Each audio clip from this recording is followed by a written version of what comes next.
BJP सांसद के बयान पर घिरी मोदी सरकार। द टेलीग्राफ ने फिर दिखाया मोदी को आईना। अपने सांसद को क्यों बचाने में जुटी है बीजेपी? अभी तक बिधूड़ी पर नहीं हुई है कोई सख्त कार्रवाई। संसद में चर्चा चंद्रयान की सफलता को लेकर के हो रही थी।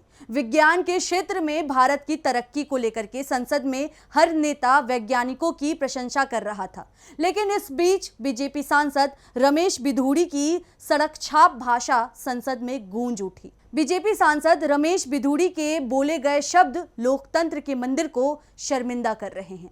और हैरानी की बात तो ये है कि पीएम मोदी पर सिर्फ तंज कसने पर लोकसभा में कांग्रेस के नेता अधीर रंजन को तुरंत सजा दी जाती है, लेकिन बिधूड़ी के बयान को 3 दिन बीत जाने के बाद भी कोई कार्रवाई होते दिख नहीं रही है। बिधूड़ी ने जो कुछ कहा उसका समर्थन कोई भी नहीं कर सकता, और शायद इसलिए टीवी चैनल जिन्हें अब गोदी मीडिया कहा जाने लगा है, वहां से ये खबर गायब हो गई है। लेकिन इसे लेकर के द टेलीग्राफ ने जो रिपोर्ट छापी है उससे मोदी सरकार की सच्चाई दिखाई दी गई है। नमस्कार, मेरा नाम निकिता है और आज हम बात करेंगे इस स्पेशल रिपोर्ट में द टेलीग्राफ में छपी खबर की, कैसे इस अखबार ने मोदी गवर्नमेंट को सच का आईना दिखाया है। बीजेपी सांसद के बिगड़े बोल, टेलीग्राफ ने बीजेपी की खोली पोल।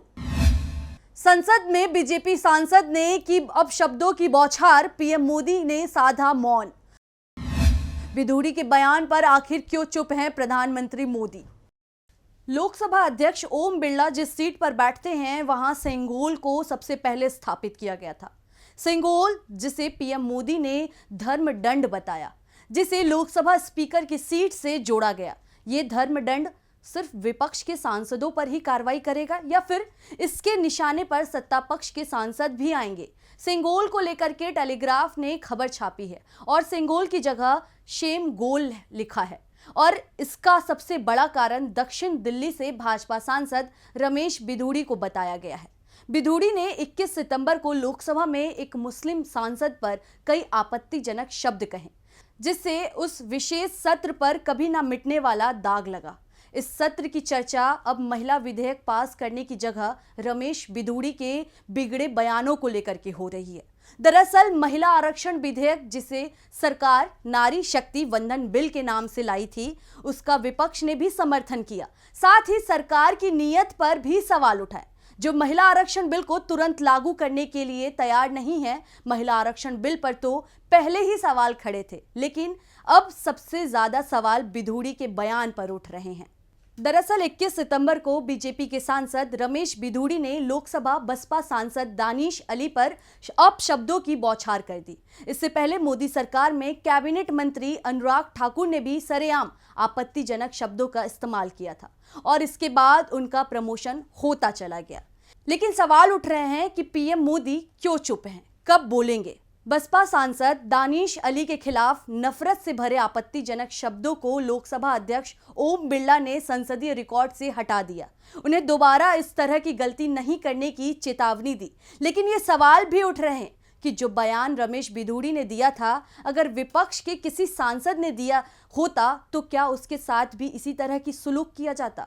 बीजेपी सांसद ने जो सदन के अंदर कहा वो सभी ने सुना, लेकिन बीएसपी विधायक दानिश अली ने जो बाद में पत्रकारों के साथ कहा वो बेहद चौंकाने वाला और परेशान करने वाला है।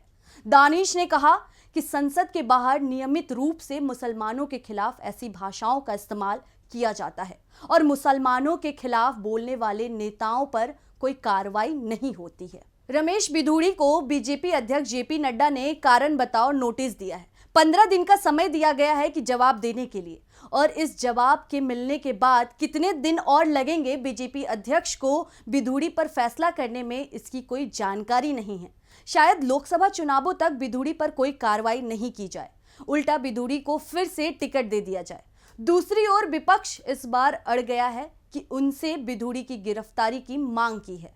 विपक्षी नेताओं का कहना है कि हमें छोटे छोटे मामलों में भी सदन से निलंबित कर दिया जाता है, जबकि बिधूड़ी के गुस्से से देश में सांप्रदायिक स्थिति खराब होने की संभावना थी, लेकिन उन पर कोई कार्रवाई नहीं हुई। प्रधानमंत्री जिन्होंने भोपाल की सांसद प्रज्ञा सिंह को महात्मा गांधी का अपमान करने और नाथूराम गोडसे की प्रशंसा करने के लिए केवल यह कहकर के छोड़ दिया था कि वह उन्हें दिल से कभी माफ नहीं करेंगे, लेकिन बिधूड़ी के मामले में तो पीएम इस तरह के बयान देने की जहमत भी नहीं उठाए हैं। मोदी के पहले कार्यकाल के दौरान राजनीतिक स्थिति को रामजादे और डैश के बीच की लड़ाई बताने के बाद निरंजन ज्योति मंत्री पद पर बनी रही।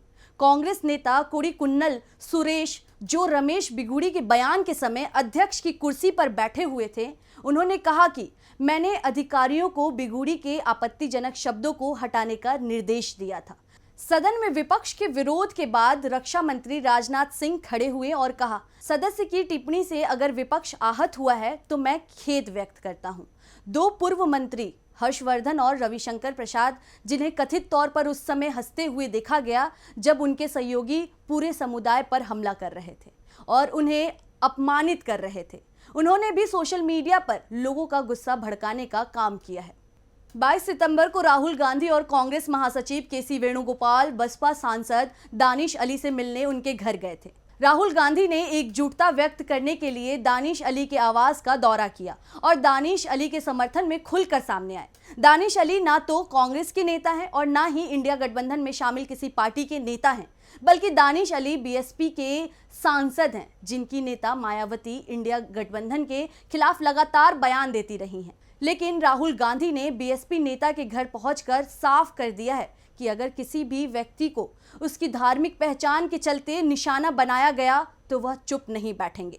वहीं राहुल गांधी ने सोशल मीडिया एक्स पर मुलाकात की तस्वीरों को पोस्ट किया और कैप्शन दिया कि नफरत की बाजार में मोहब्बत की दुकान।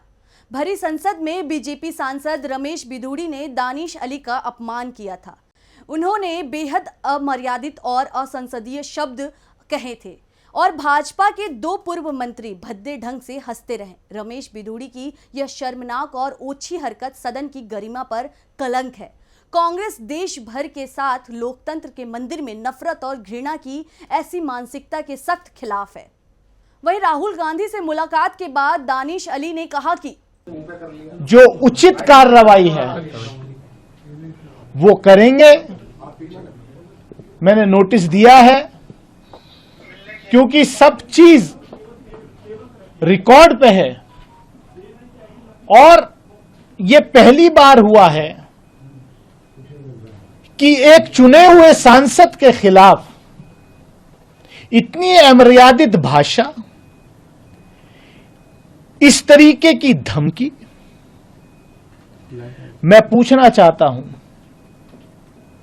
क्या आरएसएस की शाखाओं में, क्या प्रधानमंत्री नरेंद्र मोदी जी के नए भारत की प्रयोगशाला में कैडर को यही पढ़ाया जाता है? जिस तरीके का कल दुनिया की लोकतंत्र की we are mother of democracy according to honourable prime minister and we are proud of it, उस मदर ऑफ डेमोक्रेसी के टेंपल में एक चुने हुए सांसद के खिलाफ जिस तरीके के अल्फाज आतंकवादी, उपद्रवी, ये क्या है? इस देश में हो क्या रहा है? ये हो क्या रहा है? रूह भी कांप जाती है वो अल्फाज सुन के। मैं रात भर सो नहीं पाया, दिमाग की नस फटने को तैयार थी है मेरी। कांग्रेस ने स्पीकर को पत्र लिख करके बिधूड़ी के खिलाफ कार्रवाई की मांग की और वहीं समाजवादी पार्टी के चीफ अखिलेश यादव ने सोशल मीडिया एक्स पर पोस्ट करते हुए लिखा कि इंसान की पहचान चेहरा नहीं बल्कि जुबान से होती है। सत्ता के नशे में बेसुध भाजपा के एक सांसद द्वारा विपक्ष के एक अल्पसंख्यक सांसद को अति अभद्र तरीके से संबोधित करना किसी आपराधिक घटना से कम नहीं है। ये भाजपा की नकारात्मक राजनीति का दृष्टिकृत्रिम रूप है, जिसमें अन्य भाजपाई सांसदों का हंसते हुए सम्मिलित होना दिखता है कि ये किसी एक भाजपाई की गलती नहीं है, बल्कि ये भाजपा के अधिकांश सदस्यों की निर्लज्जता का बेशरम प्रदर्शन है। ऐसे सांसदों पर किसी भी प्रकार की संसदीय विशेषाधिकार की छूट से परे किसी एक सांसद नहीं बल्कि पूरे संसद और संविधान की मानहानि करने का मुकदमा होना चाहिए और ताउम्र की पाबंदी भी होनी चाहिए। राजद नेता मनोज झा ने कहा कि यह दुखद है, लेकिन हम आश्चर्यचकित नहीं हैं। ये मोदी के वसुधैव कुटुंबकम की सच्चाई है। गोडसे को देशभक्त बताने वाला सांसद किस पार्टी से है? अगर संसद में ऐसा हो रहा है तो सड़क पर मुसलमान को क्या झेलना पड़ रहा होगा? प्रधानमंत्री चुप क्यों है?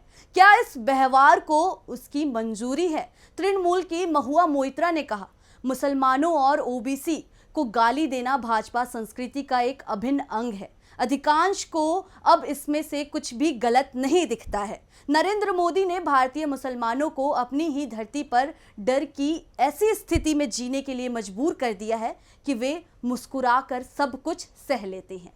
फिलहाल हमारे इस स्पेशल में इतना ही है।